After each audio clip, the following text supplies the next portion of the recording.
Hi hello welcome back to my channel.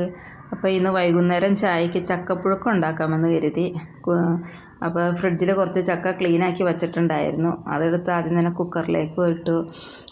ഉപ്പും ആവശ്യത്തിന് മഞ്ഞൾപ്പൊടിയും കുറച്ച് വെള്ളവും ചേർത്ത്. വെള്ളം ചേർക്കേണ്ട കാര്യമില്ലായിരുന്നു. ഇപ്പോൾ ഈ മഴ പെയ്യുന്നത് കൊണ്ട് വെള്ളത്തിൻ്റെ ആവശ്യമില്ലായിരുന്നു. എന്നാൽ ഇച്ചിരി വെള്ളം ഒഴിച്ചു, അടി പിടിക്കണ്ടല്ലോ എന്ന് കരുതി. പിന്നെ ആവശ്യത്തിന് ഉള്ളിയും വെളുത്തുള്ളിയും ക്ലീനാക്കിയെടുത്തു. ചെറുള്ളി ശരിക്കും ചേർത്താൽ നല്ല ടേസ്റ്റാണല്ലോ. അപ്പോൾ ഇച്ചിരി കൂടുതൽ ചെറുള്ളി എടുത്തു. അഞ്ചാറ് കഷ്ണം വെളുത്തുള്ളി എടുത്ത് അത് നന്നായിട്ട് ചതച്ച് ചെറിയ രീതിയിൽ ചതച്ചെടുത്തു. പിന്നെ ചീനച്ചട്ടി അടുപ്പത്തേക്ക് വെച്ച് അതിനകത്തേക്ക് ചതച്ച് വെച്ച വെളുത്തുള്ളിയും ചെറുള്ളിയും ആവശ്യത്തിന് വെച്ച് കുറച്ച് കൂടുതൽ കറിവേപ്പില ഇടും കേട്ടോ. കറിവേപ്പില ഉണ്ടെങ്കിൽ കൂടുതൽ ഇടുന്നത് നല്ലതാണ്. അപ്പോൾ കറിവേപ്പിലയൊക്കെ ഇട്ട് അതങ്ങോട്ട് ശരിക്കും മൂപ്പിച്ചതിന് ശേഷം ഇവിടെ മുളകില്ലായിരുന്നു. വറ്റൽമുളകില്ലാത്തത് കൊണ്ട് ഞാൻ കുറച്ച് മുളക് പൊടിയാണ് ഇട്ടത്. മുളക് പൊടി ഇവിടെ ഇച്ചിരി എരിവൊക്കെ ഇഷ്ടം എല്ലാവർക്കും.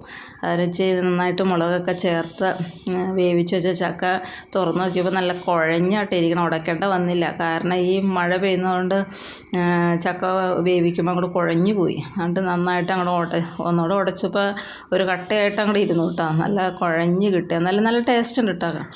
നന്നായിട്ട് അങ്ങോട്ട് ഉടച്ച് നന്നായിട്ട് അങ്ങോട്ട് മിക്സ് ചെയ്തെടുത്ത് നല്ല ഇതിലെല്ലാം അങ്ങോട്ട് നന്നായിട്ട് എണ്ണയൊക്കെ ചേർത്ത് ഉള്ളിയും നന്നായിട്ട് ചേർത്തപ്പോൾ നല്ല അടിപൊളിയായിട്ട് കിട്ടിയിട്ടോ. പിന്നെ നല്ല കട്ടൻ ചായയാണ് വേണ്ടത്. പക്ഷേ പിള്ളേർക്ക് പാലൊഴിച്ച ചായ മതിയെന്ന് പറഞ്ഞാലും പിന്നെ ചായ അടുപ്പത്ത് വെച്ചു. അത് തിളച്ച് തേയില ഇട്ടു. അതിനകത്തേക്ക് അത് എടുത്ത് നന്നായിട്ട് എടുത്ത് വച്ചു.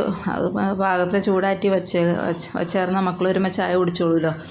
അവർ വന്ന സമയമായി സ്കൂൾ വിട്ട്. പിന്നെ അതെടുത്ത് ഞാനൊന്ന് ടേസ്റ്റ് നോക്കാമെന്ന് വെച്ചു. അപ്പോൾ കണ്ടാൽ തന്നെ അടിപൊളിയാണ്. പിന്നെ ഇച്ചിരി കുഴഞ്ഞു പോയി, കുഴപ്പമില്ല. എന്നാലും നല്ല മീൻ കറിയും അല്ലെങ്കിൽ ഇറച്ചിക്കറിയൊക്കെ ഉണ്ടെങ്കിൽ അടിപൊളിയായിരുന്നു. ഒന്ന് കഴിച്ചു നോക്കട്ടെ. അപ്പോൾ ഞങ്ങൾ ചായ കുടിക്കട്ടെ.